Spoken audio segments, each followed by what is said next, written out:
Faster Mai, good afternoon. Welcome to Mannin Line on Manx Radio. Today, we're talking about Ramsey with Deputy Chair of Ramsey Commissioners Rob Cowell. He's also lead member for Finance, General Purposes and Establishment.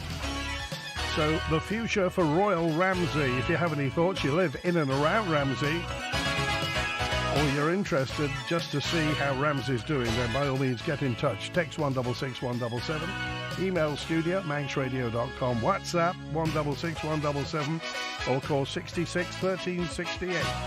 So it's Ramsey today through till 1.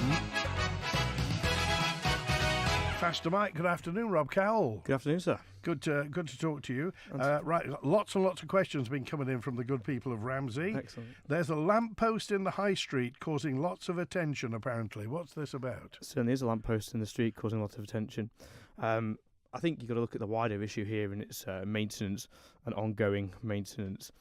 The regeneration of the high street outside the courthouse and up to the middle of the street was a huge success. But it was painful at that point in time. And I think there's enough noise made that the scheme was halted halfway through the street. That leaves you with a hangover in that the other half of the street hasn't been regenerated. The lamppost in question is one of them need to be replaced, or would have been replaced in the scheme. I think ultimately easy solution will paint the lamppost, and there's obviously quite a few in the street that need painting to keep that kind of uniformity and smart appearance to Ramsey. Okay, did somebody else try to paint it? What happened? There was a request to the town hall to paint it in isolation. I didn't support that at the point in time. It wasn't part of a wider scheme. I think if it had come as a wider scheme, there may have been more success. More than willing for that to come again. It's not unusual that things might fail first time round to the board, but we have got a budget to paint the lampposts, and that will be addressed in this next financial year. Okay, well, it's very apposite that you appear today, because obviously this morning we got the release that you've set the rate at 495p. We have, yeah, we did that the other week. So as a process, 6% rise. 6% rise. It's a process that takes most of January. It's a long process, and nothing that we do lightly. Every project is given due consideration to keep Ramsey moving forward and to keep it the place where everyone wants to be and live. The 6% rise, unfortunately, was the sort of setting we had to set.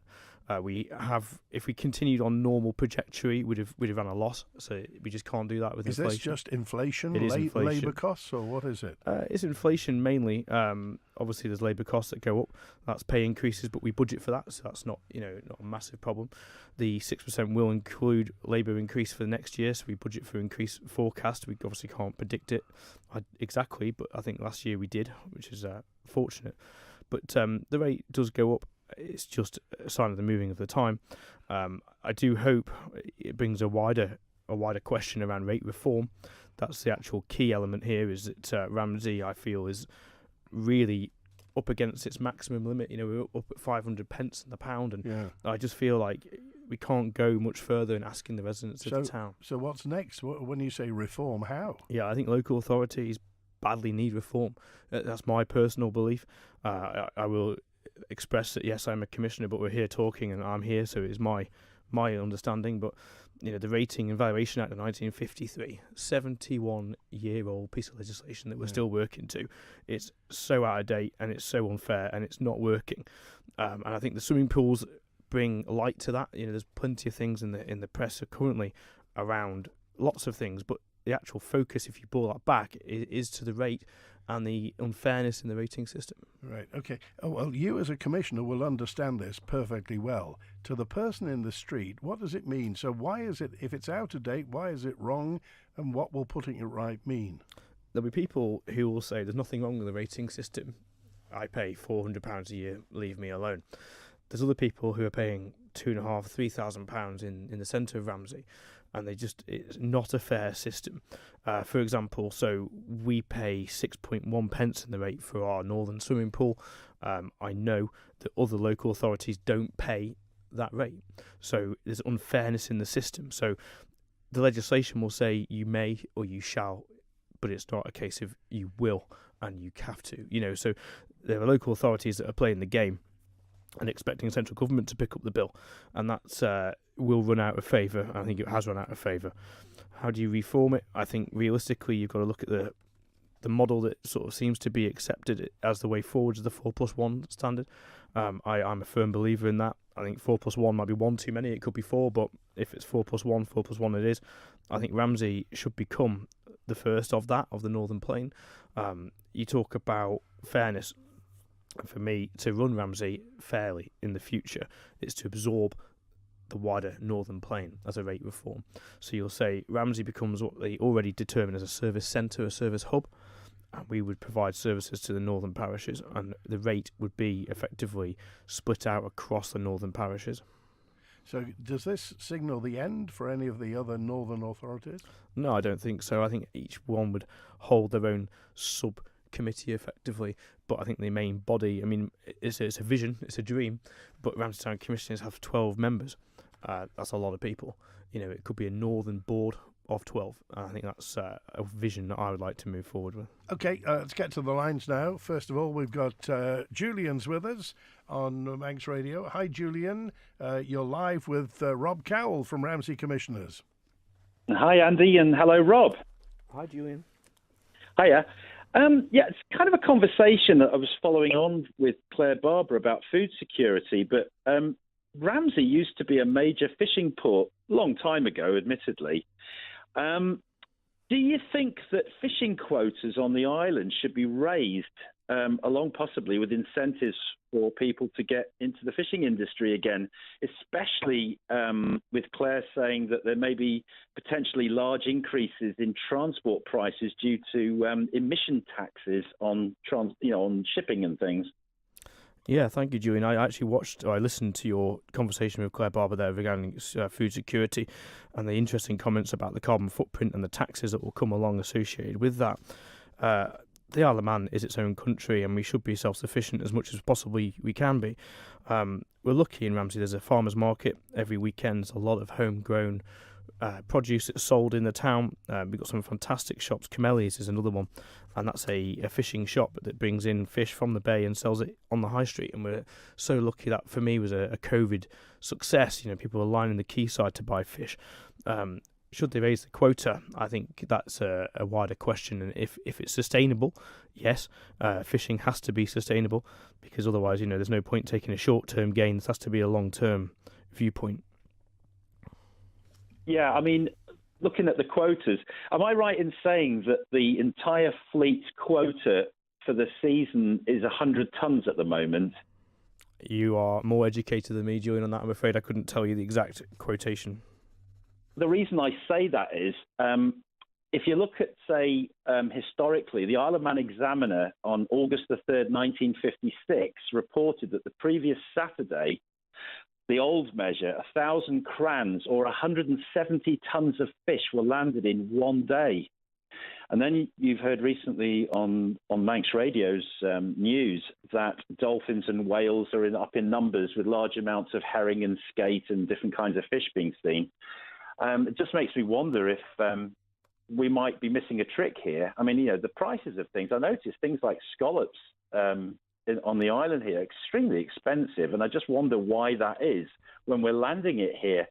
And if we're going to have, this supply chain issue in the future, it just strikes me that, it seems silly that we don't look at one of our food streams that we can have right here that can be landed straight onto the harbour side and actually try and, perhaps going back in time a bit, but it just seems sensible to try and give ourselves a bit of food security right here. Absolutely. No, I couldn't agree more with you there, Julian. Yeah. I mean, at the moment, you'll know the fishing community in Ramsey better than I will. So what's the mood amongst the fishing community? Are they happy? They're making a good living? I don't think they're making a good living. I think they're making a living. They're getting by. I don't think times are good by any stretch of the imagination. I think any business is struggling at the moment. Fishing will certainly be one of them. Okay. All right. Thanks, Julian. Thanks, Andy. Cheers. Good to hear from you. Okay, this is WhatsApp at 228. Oh, crikey. I wonder where we get to this. Where are we at, Rob, with the Marina? The Marina. Yes. Well, hey, look, I'm all for Marina and Ramsey. I've said this before. I said it in the general election. Now, whether that's the right Marina, that's the question mark for me. Where are we at? The there's no planning application. This thing's a white elephant that floats around the south beach of Ramsey, and until there's actually something to talk about, where are we at? It's a great question. So at the moment, we've just got a man with an idea, a company, and nobody's seen any money. That's my belief. So has the commissioners have a view on this at all?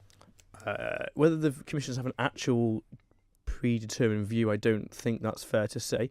Obviously, we all have our own opinion. For me, I'd like to see a marina in the inner harbour in Ramsey. That area needs regeneration. The Old River Road linking into Mort Park would be a perfect scheme and quite easily achievable. But would there need to be a water retention scheme? Yeah, there would, yeah. And where would the gate be, do you think? So basically the end of the boat park where the shipping services are, you could put it across there to the swing bridge, and that would give you a basin that was outside of the river. It would give you a scheme that was achievable. My concern always has been with the outer harbour scheme on the beach is its actual deliverable. Is it deliverable? Questionable. Yeah, okay. So at the moment, nobody's knocking on the door to Ramsey commissioners with a planning application for a marina anywhere else? Not yet. I wish they would. Okay, and talking of planning applications, the two big developments, obviously, there's the one which is to the north of Ramsey, and also there's the one on the Sulby River as well. So where are they at the moment? Okay, so the Vollen Field site's there, and it's a Harvard Home scheme up by the Grand Island on the north of town. That's zoned for development. That's in planning. I don't see any major issues with that. Who knows when it will come out of planning, but it's certainly in the process. It's 153 houses. 153 houses, yeah. It's a big-sized development. It's following on from the success of Royal Park. They're building units that people want to buy. It's housing for families, and that's what people want. Well, and this was talked about yesterday with Claire Barber and Johnny Farragher. Young people being able to afford houses and being able to stay in Ramsey, really. Yeah, youth retention, Andy, that's what it's all about. We spoke about this at the general election in 21, and it's like, how do you keep young people living in the Isle of Man? So we get these educated, wonderful people, we send them to England, they get their degrees, and they're never to be seen again, and I was speaking to a parent recently about the actual challenges and the costs of sending people to university, which when I went a generation before wasn't an issue because the Isle of Man government funded the courses. I spoke with various people about this, and in terms of, is it actually feasibly possible for us to write off those loans? So you come back to the Isle of Man, you put 5 years plus of ITIP into the system, and your loan will be written off. I think that's really worth considering, because once they've got that 5 years of life on the Isle of Man, I would hope that they would retain here and stay. But housing, we were in a housing crisis, and that was the number one theme that came out of the election in 21. Yeah. And to date, currently, in Mr. Watterson's own words, inertia. There's nothing happening, So we really have got to crack on with making the Isle of Man attractive to young people, and frankly, the only way to do that is to build houses and do it for them. What about public sector houses? How many is Ramsey commissioners responsible for? So Ramsey's got a lot of public sector houses. You're going to embarrass me now, Andy. 550. But is it? It's 550 something. I can't tell you. Where's the biggest one? Where's the biggest estate? Is it by Gladstone Park? Yeah, Lezayre Estate will be the biggest one. We've got lots of projects in Ramsey at the moment regarding public sector housing. So we've got redevelopment of Cronkelfen, sorry, name. And we've got a new development on Albert Road, old school site, which hopefully will be 30 units, which will come forward. Again, it's at planning, so who knows when that will come out of planning. But if we get process for that and we can get on with building, I was quite shocked to hear Mr. Watson quote that only 9 units have been built additionally over the last 10 years. That seems like a shocking figure, because we've obviously had massive growth in the private sector over that last decade, but we haven't seen it in the public sector. Ramsey has a waiting list. It floats, but historically around 60 people on the waiting list. We have a need for public sector housing. We have land to do so. And as Mr. Watson says, the money's there. So this is just about joined up thinking and getting the right people to do the right thing. Okay, there's a message in from Wendy, who just said, can you ask Mr. Cowell to explain why Ramsey seems intent on this land grab? Is it a land grab? We'll call it a boundary extension. That's a much better phrase, yeah, boundary extension. I wouldn't call it a land grab. So I had the privilege of sitting in the process, the legal inquiry for that last week, and it was very interesting to hear the conversations from Lezayre and from Garth. and indeed from Ramsey. And ultimately, Ramsey is full. We are we're at a hard boundary there. There's nowhere else for the town to go. And this isn't about now. It's not about 10, 20 years ago. It's about the future. The Isle of Man wants to grow its population, and I want Ramsey to grow with that. So what can you do that the other commissioners can't? Well, that's a fair comment, but it's about bringing in the wider skirts of the town. So we are at maximum capacity. We want people to live in the town. We want the town to grow. So we want that to be inclusive of the town. Do you think this is going to happen? Honestly, deep down, yes, I do. I think that we have got a strong, valid case, and I think that boundaries do move over time. And if we want to be progressive and forward-thinking and look at our 100,000 vision, we have to be looking at how we can expand our towns. And Ramsey is ripe for expansion. It's a great place to live, and I think that the boundary extension shows a local authority at its best in terms of trying to be proactive and forward-thinking. What was the mood of the consultation like, the public consultation? Well, obviously, with anything, negativity attracts. So I think you don't often get people turning up saying that's a great idea. So there was an element of anti the boundary extension, which is fine. That's a whole process. But there are people in support of it, and I hope that the chairman of the inquiry will favour Ramsey. When's the result? I don't know the answer to that. I don't know when he will compile his report. Presumably this year sometime. Oh yeah, no, I'd hope it'd be this year. Yeah, and then it will go to Tynwald for ratification. Okay, Andrew, hi. You're live with Rob Cowell from Ramsey Commissioners. Hi, good day to you, Rob. Hello, sir. With reference to your rates going up by 10%, I'm looking, please, at your information sheet for last year, the 23-24 rate setting, with the increase of 4.94%. And you listed in there a number of items to be addressed using that increased money, such as development of new public conveniences on the Millennium Garden site, investment in solar panels at the town hall to help reduce emissions and reduce running costs, maintenance and upgrading of decorative street lighting, amongst others. Plus also in there does confirm that you want it's undertake the weekly collection and disposal of domestic refuse. So I'm wondering, please, how you got on with the first three items on the list, and with respect to weekly collections of domestic refuse, how do you still manage to do that when Douglas had gone to bi-weekly? Okay, thank you very much. Andy, 6% rise, not 10%. Just to point that out, I want to make totally clear. The development of the public toilets, that failed at planning for whatever reason. One of them was it's in the flood risk zone, which is spectacular. Ramsey is a harbourside town, a lot of it is in the flood risk zone. If you look at the flood mapping, half of Ramsey technically is underwater and undevelopable. It's criminal. There's a scheme for a harbourside wall for flood retention, yet it's not being built. So on one hand, we'll come to that maybe. The solar panels, they are bought, I believe, and ready for installation on the roof this spring. That hasn't happened as quickly as we'd like it to, but it has progressed. The decorative street lighting, I believe that has happened. So if you go down the street, there's the festoon lights that link the different lampposts, and they've also got decorative sort of side panels on them. That was in time for Christmas. Our weekly domestic refuge is a given. Yeah, it's absolutely fundamental to our service delivery. Why is that? Because obviously, as Andrew said, Douglas decided to do it fortnightly. And yeah. Douglas is a lot bigger than Ramsey. Douglas is a lot bigger than Ramsey, and it hasn't gone down particularly well, has it? I don't know how it's working. I don't live in Douglas, but I don't believe Ramsey has any view to be doing that in any future. Okay, Andrew? That's all good. Thanks so much. Thank you, Andrew. Thanks for calling. Good to hear from you. We're live with Rob Cowell, and here's a voice you'll know. Here's Wilf. Wilf, you're live with Rob Cowell. Hi, Rob. Hi, Wilf. Very disappointed with what you're saying about marinas, because you see, when you talk about marinas, you got to know what you're talking about. Now then, Ramsey Bay, or let's say South Shore, forget that. that belongs to the people of the island to swim on and do whatever their sports things they want to do. Ramsey Harbour, that's out because of the silt situation. We've got 100 times more silt comes down that river from the Sulby River than Peel. So you can forget that. It won't be toxic, but it's mud just the same, and it'll clog the gate up.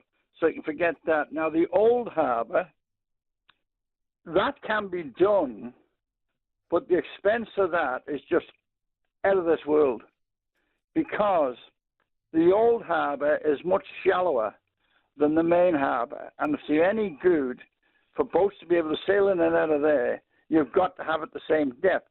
That means it has to be dug out. That means it has to be pile driven right round its edges, plus the fact it's porous. You shut the gate, tide comes in, tide goes out through the bottom. Therefore, it has to have a bottom put in it. And the only economical bottom to put in it is clay. And we're talking millions of tons of clay. So where should the marina be then, if there is to be one, Wilf? There won't be one in Ramsey unless you go North Shore. That's the place to go. You've got 6 miles to play with there. Okay. I do remember, because I was on Mannin line at the time, Wilf, you were implacably against the Dean and Dyball scheme. Was that 20 years ago? Yes. Well, because you see, it's porous. The old harbour, which runs right through the park onto the North Shore, that's where the old harbour entrance was. And that is porous. Actually, the water comes in and out underneath the swimming pool, believe it or not. Or could you believe that I told them what to do with the swimming pool, and they did it? The swimming pool is bolted to the floor with special piles, because if anybody decides, who doesn't know or doesn't think what they're doing, decides to empty the pool for cleaning out on a full big tide, that pool would pop out of the ground, only now it's bolted down. So if there is to be a marina, you reckon North Shore? Yes, or you can do one in the old harbour if you put a bottom in it. Yeah, There's no bottom. It's porous. Harbour was what I was talking about there, Wilf. That's the scheme for me that I think would possibly work. But you've got my phone number. You haven't got to come on the radio to chat to me. All right. You can do it in meetings. Okay. Thanks, Wilf. Good to hear from you. Oh, okay. Thanks, right, Wilf. What's Wilf like in commissioners' meetings, by the way? I'll hold my hands up. When I first met Wilf, I had a preconceived perception, but I think when you spend time with him, he actually speaks a lot of sense sometimes. And you sit there and he'll just pipe up. You know, he won't put his hand up, he won't stand up, he'll just say it as he sees it.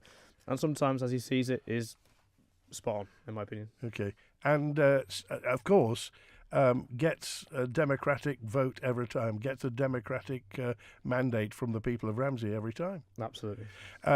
Well, on a sadder note, there is a vacancy in Ramsey because of the passing of Leonard Singer, veteran MHK, MLC and Ramsey commissioners. Well, what was Leonard like in commissioners? He was a gentleman.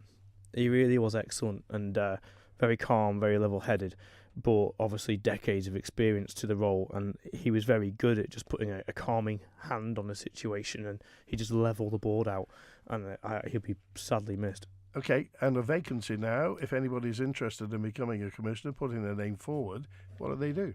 It's very simple. You just you can walk into town hall, go to the counter, they'll give you the form, or you can go onto our Facebook page where we've put a link to the website where you can download the forms as well. Okay, how long have you been a commissioner? When were you elected? 2.5 years now. Okay, and again, lots of people. Currently, everything is all about social media, getting things done on social media.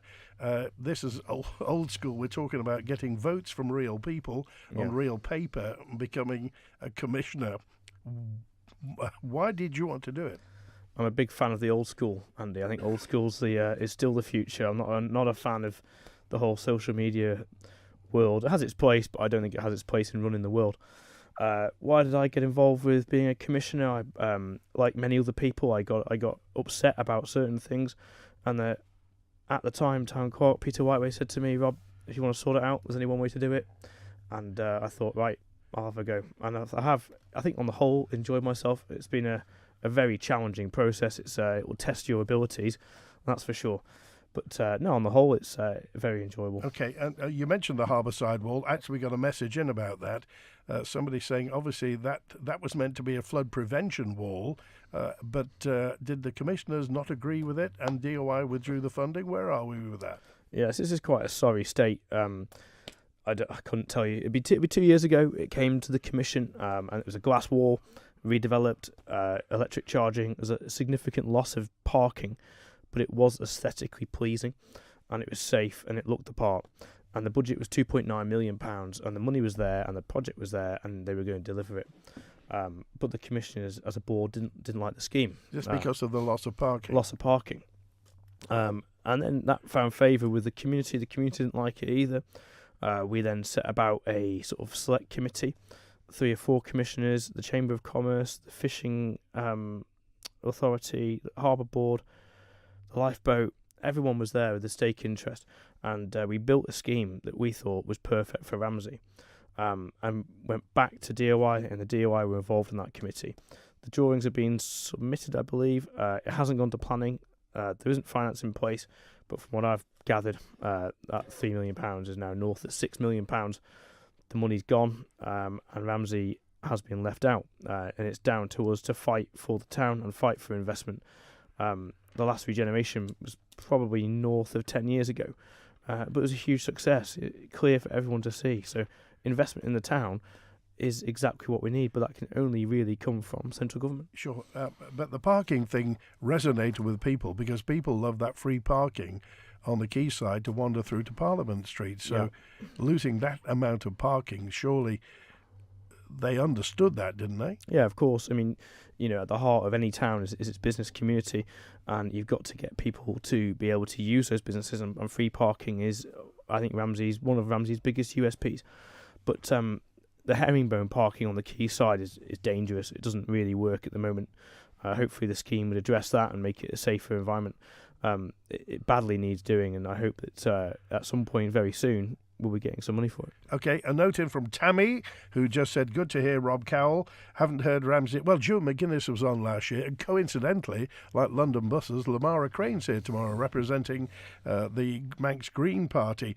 But Tammy just said, what was Christmas like? I think you're at the Northern Chamber of Commerce, aren't you? Yeah. What was Christmas like? What was trade like in Ramsey? So I thought Christmas was maybe a bit flat on the whole, but I think Ramsey as a town did really well. So the Chamber of Commerce is under new management. Keith Davenport has taken on the sort of chairmanship of that, and he's rallied the troops really well.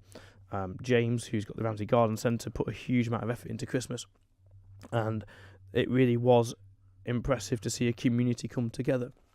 And we had a fantastic Christmas light switch on and procession through the street to the courthouse, and it just gives that community feel that everyone wants to go and do something. So it's not difficult to get them to turn up if you just provide something, and that buy-in from the community of Ramsey is superb. In terms of vacant shops, are there that many in Parliament Street at the moment? There's a fair few. I don't think there's that many. I think we're in a time of change, that's for sure, and there's going to be a settlement of how do people move forward and what do they want to do. I think businesses at the moment are going through the worst time they've ever gone through. We've been through COVID, and that was like, this is going to be really difficult. And we came out of COVID, and it's been really difficult, especially the hospitality sector. I don't know how anyone would currently look at the hospitality market and go, "Oh, I really fancy doing that." They must be running out of restaurateurs and cafe owners who think that's a great idea, and I take my hat off to all of them. They work really, really hard. But, there's campaigners in the UK who've been trying for years to lower the VAT rate on hospitality from 20 to 5, or even the flat rate at 12.5% would be fantastic. But hospitality is worth so much money to HMRC and obviously to the Isle of Man government that I can't see it ever happening. But we can obviously push and try. But the Isle of Man government's stock answer is nothing to do with us, it's the UK. And that's the wrong answer. It should be a case of we hear your concern and we will raise that when we next meet with our UK counterparts. See, a lot of public, a lot of people who go shopping or go to, as you say, restaurants and cafes, perhaps don't understand how people are struggling. And, you say people are struggling. People are struggling. Businesses have gone before Christmas and since Christmas. So, and some people, as we speak now, will be close to the line. They'll be looking at the takings every month and deciding what their outgoings are going to be. So, do the commissioners have any input into this? Can the commissioners help retailers in any way? Directly, probably not. Indirectly, through experience. I obviously have run a business for 12 years. I sit on the board. I'm very pro-business. I'll do anything I can to support a small business owner. I had an email in the last couple of days about a planning dispute and a small business in Ramsey, and I will always help and support anyone I can in the business market. Lots of questions to get through between now and 1 o'clock. We're with Rob Cowell from Ramsey Commissioners. 60 years serving you as the nation's station. This is Manx Radio. For your new bathroom, head to Pacesetter, Harris Terrace, Douglas or Spring Valley. In Pacesetter's fully fitted showroom, you'll find the latest bathroom products and designs, from new contemporary styles to traditional Victorian tiles, wall and ceiling panels, accessories and much more. With many ranges exclusive to Pacesetters, plus professional design advice from the experts, visit Pacesetter, Harris Terrace, Douglas or Spring Valley. You can get the best of everything, where the price is twice as nice. The Douglas Choral Union proudly present Andrew Lloyd Webber's masterpiece Evita. Get swept away in the remarkable rags to riches tale of Argentina's First Lady as she rises to power and becomes a symbol of hope for millions. With iconic music and breathtaking performances, this theatrical masterpiece will leave you captivated. At the Gaiety Theatre from the 9th to the 17th of February. Book tickets at villagaiety.com/Evita or call 600 555. Sponsored by DQ Advocates and supported by your nation's station, Manx Radio. No matter how much you need to dig, or how much you want to dump, Fox Group Isle of Man offer an extensive range of plant hire, long-term lease and sales. We're the island's exclusive supplier for Louis Gong excavators with immediate delivery. Our machinery comes with a complete service package with finance plan options. Call John on 458946 to discuss your plant needs. Fox Group Isle of Man, part of the Fox Group of companies. Every Sunday afternoon here on Manx Radio at 4 o'clock, join myself, Simon Clark, as Mish Phil Gorn, live with Gullis Gagan. We clarify and translate some Isle of Man place names. Riet na Slagen. Well, Riet is a view, and then na Slagen is the hills, but in the construction there it means of the hills, so Riet na Slagen, the view of the hills. Plus we go through some of the Manx words and dialect. Surely everyone knows Giel, don't they? Mischief. That's Gullis Gagan, live here on Manx Radio every Sunday afternoon at 4. The Man in Line with Andy Wint. Talking to Rob Cowell today on Man in Line, Ramsey Commissioner. There's a note in from 179 who just says, you keep talking about growing the population on the Isle of Man, this 100,000 vision. The government has the vision. Is there any evidence that the Isle of Man wants to grow the population? Well, it's a government target and they seem intent on doing this. And for that, you will need houses, and you'll need a lot of houses, and houses in the north.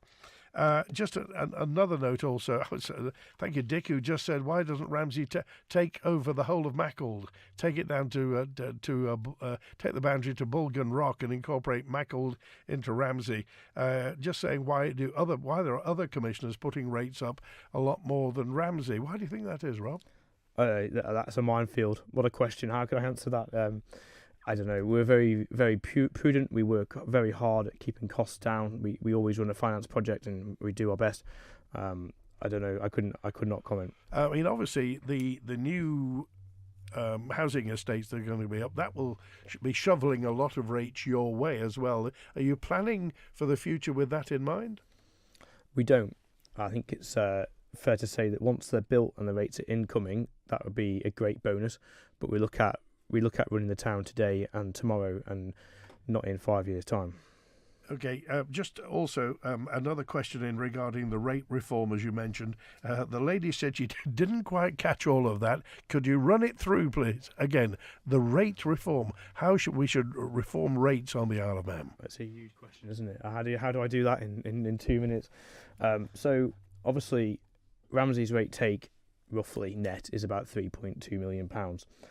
Bride, Derby, Ballaugh, there's lots of other parishes there that will take the same. But if you said there's roughly £4 million worth of rates takings, there's 6,500 houses, that's £1,500 a unit. And that would be a fair way of reforming the north. I think that there is a huge need and want within the Isle of Man to give local authority reform.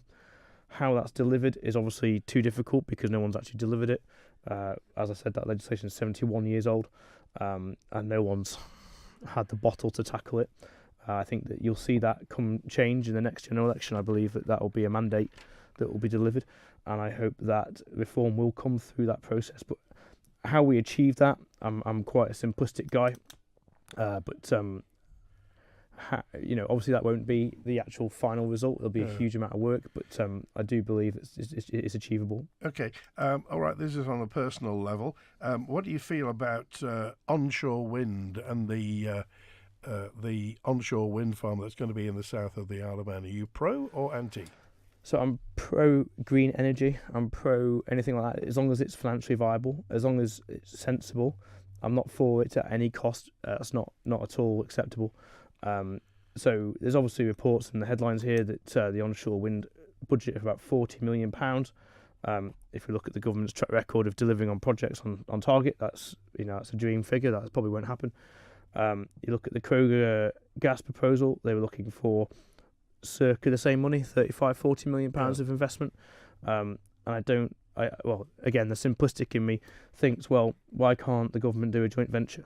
We end up with a gas field and with offshore wind at the same price, and I just think that that's a win-win in my opinion. And onshore wind should be a last resort as long as everything else has been tackled. So you think the government should be backing that Kroger development? Yeah, I do. I think there's massive gains there. I know my counterpart tomorrow will probably be screaming at the radio and screaming at you tomorrow, but I do believe that there's gain there to be taken, and we should be taking at it. The Isle of Man is in a very delicate position, and we should not be turning away any gain. Okay, a note in from Annie on 466. Could you ask Rob Cowell what's his opinion on the proposed building on Poldui Salt Marsh and Nature Trail, which is a favourite area for dog walkers? Yeah, that's a really interesting planning application that's come through. So this is obviously in a flood risk zone. It's in an area of beauty. So my understanding is that Poldui won't be built on. It's a farm called Ballacrint, which sits within the development, within that scheme. Now, interestingly, it's quite interesting. So there's a road on the back side of that development in Alden Estate that Dandara were going to build. They've built half of it. They haven't finished it, and that needs finishing. So part of this proposal is to include that road, which is so important to get traffic off the Zare Road and away from the schools. I think it's a crucial part of that application. But quite interestingly, the developers used a flood risk strategy. That road becomes a harbour wall effectively, and the development sits behind it. It's quite clever. Again, off the top of my head, I can't remember, 130 units. It's at appeal. I believe that the appeal's due any minute now. But if you ask me to push on, do I favour it? I do. It's development in town. It's exactly what Ramsey needs. I'll probably get shot for saying that in terms of from the nature point of view, but I do believe that if it's done properly, it will be cohesive. Okay, John. Hi, John. You're live with Rob Cowell. Oh, hi, Rob. Hi, Andy. Hi, John. Rob, can I ask your views over Ramsey Beach? Because what it is, I've lived in Ramsey now for 54 years. And where the lifeboat station is, there's a pocket of sand. It's almost like a triangle when the tide's completely in. Now, for summers and summers and summers, as far as I can remember, that beach has always been cleaned. And what you've got to remember is there's a lot of young families in Ramsey. They're not as well heeled as most people. They haven't access to a car. That beach, believe it or not, Rob, is their summer holiday. And as to why it's not cleaned, it's beyond me. I've heard it mentioned from Mr. McGuinness that they have to get Gaffer in to make sure there's no birds nesting, and then they clean it. But then after that statement, he said it's above my skill set. I'm not trying to sound disrespectful here, but at what point is it above his skill set? I mean, I should go down there. There's no birds nesting, so let's clean the beach. So where's the problem here that we can't clean this beach? Rob. Thanks, John. Yeah, luckily it's not above my skill set. That triangle of beach is dead easy. You know, it's there's a serious movement there at the moment, trying to regain that beach, and there's a shelter being built, I believe, on the roadside just next to it. The beach, I believe, will be cleaned and cleared, and that will be done before the start of the summer. That's something we've been discussing a lot in the board, and I believe that that will be happening fairly soon. I do believe, I'm with you, John. You know, that beach was used by me as a kid. It'll be used by my kids. It'll be used by their kids. It's a generational beach. It's an asset to the town. It's the only beach we have got. It needs protecting. It needs looking after. Right. I know we've got many beaches, but that is the only usable beach when it comes to the summer for swimming and sand. Correct. And we'll do our best to maintain that. Okay. All right. Great news. Good to hear Happy from you. days. John. Cheers now. Cheers now. Onshore commissioners apparently have cancelled live streams of their meeting due to GDPR. Are you still live streaming your meetings? Yes. Did you know about this Onshore thing? I didn't know they'd stopped it. I know it's a huge issue. I know we were looking at it. The issue being that we use Facebook as a platform. Right. So where's that data? It's in California. But I mean, you've been streaming Ramsey Commissioners meetings for a while now, haven't you? It's about 2 years now. Yeah, okay. In fact, you were probably one of the first to do it on the Isle of Man. I think we were. And that's purely just to get the democratic process out in front of people. Yeah, it's to open it up and to make it, going to the town hall on a Wednesday night in the rain in January, not that attractive, but if you can click on and watch it. So, for the moment, Ramsey Commissioners' meetings will continue to be live streamed. Yes. Okay, it's 12 minutes before 1 on Manx Radio. I began to struggle with the stairs, but I didn't want to leave our family home. So my daughter told me about Acorn Stair Lifts and their new showroom in Douglas. I was able to try the stair lifts and find the right one for me and the home I love. They were so friendly. The whole process was hassle-free and they offered the whole package from installation to servicing. Choose the island's first choice for stair lifts. Acorn Stair Lifts, South Quay, Douglas. Call Acorn Stair Lifts now on 672 414 or call into our Douglas showroom. Are you concerned about your eye health? Holmes & Davidson Opticians in Douglas are proud to offer the Eidon Ultra-Wide Field Retinal Imaging and Heidelberg 4D OCT systems, state-of-the-art machines that allow early detection and management of eye diseases. Don't wait. Book your appointment today and ensure the health of your eyes with the best technology available. Call 676 230 or visit holmesanddavidsonopticians.co.uk now. Preparing for your GCSEs and thinking about your next step? Are you finishing your A-levels and thinking about university? Or perhaps you're an adult wanting to return to education, reskill or upskill? Then come along to University College Isle of Man's next open event on Saturday 10th of February between 10 a.m. and 1 p.m. Visit our Homefield Road campus to learn all about our range of courses and subjects and explore our facilities. For more information, visit ucm.ac.im. The Mannin Line with Andy Wint. And Rob Cowell is here from Ramsey Commissioners. We're talking now. I mentioned your official position. It's, what is it? Here we are. What is it? Finance? General purposes and establishment. Okay, what does that mean? So that means we look after anything within the town hall, staffing matters mainly, and we run all sorts. The finance department, there's the staffing, that's the establishment, and general purposes is like a wider review. So there's a hierarchy probably within the board, and it's a top job. I'm pleased to hold it. Okay, there's going to be a grey water discharge drain at the camper van site in the Murrock. When's that going to happen? Well, I would hope before the camping season starts. Yeah. It's in the summer. I haven't got a definite answer for you. And what's the situation now regarding campers and also in residential areas, HGVs parking in residential areas and camper vans? Yeah, parking's becoming a problem because obviously, cars are really expensive and want a house, and now everyone's got a car, 3 cars, 4 cars, and a camper van for the weekend. So where do you keep them all? There is an issue there, and they are being parked in the States, they are being parked in places that's probably inappropriate, but legally there's nothing against them doing so. Is that anything that the commissioners have jurisdiction over? No. I think, was it Minister Thomas at the time, tried to bring a legislation forward that was going to ban works vehicles, HGVs in private residential areas, and that went down very badly. Well, yeah, I mean, I get it all the time. People write in and just say, and I'll mention the names, big companies like Manx Telecom, people parking Manx Telecom vans and then saying, but they're on call. Yeah, and staff parking members, yeah.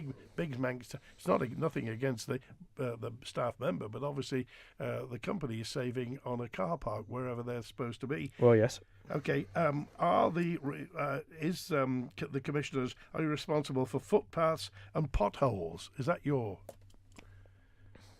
So certain ones, right, and not others. It's a difficult one. It gets complicated. But you can certainly, anything, you can always refer it to the town hall. It's a good point to call. We are the service centre, so bring it in. If it's our responsibility, we'll sort it. If it's not our responsibility, we'll push it up the chain to the DOI. If you don't know where it is, it's the top of Parliament Street. It's that big building, where the library is, and upstairs to the counter there, isn't it? That's right. So yeah. Okay. So footpaths and potholes. And just regarding more questions on the harbour and the flooding and the flood wall. So at the moment, it's going nowhere. Is that right? So yes, that's frankly it. I believe it's in the processes of the DOI, but that's not saying anything. It's not saying it's at planning. It's not at finance. We need that business case. We need it to finance. So we need the planning. We need the money, and it needs to be built. Okay, I won't spare your blushes now. 895 says, how refreshing listening to somebody on Mannin Line who actually answers questions and having an opinion. Keep up the good work, that is. No relation, I don't think. The wife's not on the Isle of Man at the moment, is she? No. Okay. The phone might still work. Yes. And also, thank you to Ramsey Commissioners for the fireworks display. That's become a big success. That's a huge success. And where did that come from? Spectacular value for money. I think, realistically, it was COVID. Everyone missed everything, and Ramsey was the first event, I believe, of the out-of-normal lockdowns. And the amount of people that turned up to Ramsey, the swing bridge, I've never seen so many people. Oh, you couldn't move for hours, could you? No, it was ridiculously busy. My shop was heaving, the town was bursting, the park was full, and the amount of people in that town and the trade would have been phenomenal. And the weather was great. And the weather was great. So, will the fireworks display continue in the Murrock? Oh, totally. It's become a real focal point of our calendar. I'd like to invest in the Moorpark Park. I'd like to put lights around the outside of the lake. I'd like to make all sorts of changes in the park, but the park is so central to what we do, and the fireworks is obviously well liked. Thank you. Just one final point, and I want to bring this up regarding, we mentioned that sadly Leonard Singer, the death of Leonard has created a vacancy. So if somebody thinks it's something that they would like to do just to get involved in the democratic process, over to the town hall and have a word there, yeah? Yes, please. Okay, thanks for being with us. When's the next meeting, by the way? Thank you. Good question. It'll be Wednesday, the 21st of February. Okay, and that'll be streaming live as well. It will be. All right, thanks to Rob Cowell today from Ramsey Commissioners, and thanks to you for getting involved. Lots of questions, most of which we didn't get to, but we've covered a fair amount. Tomorrow, it's the leader of the Manx Green Party, the new leader, taken over from Andrew Langan-Newton. Lamara Crane is on.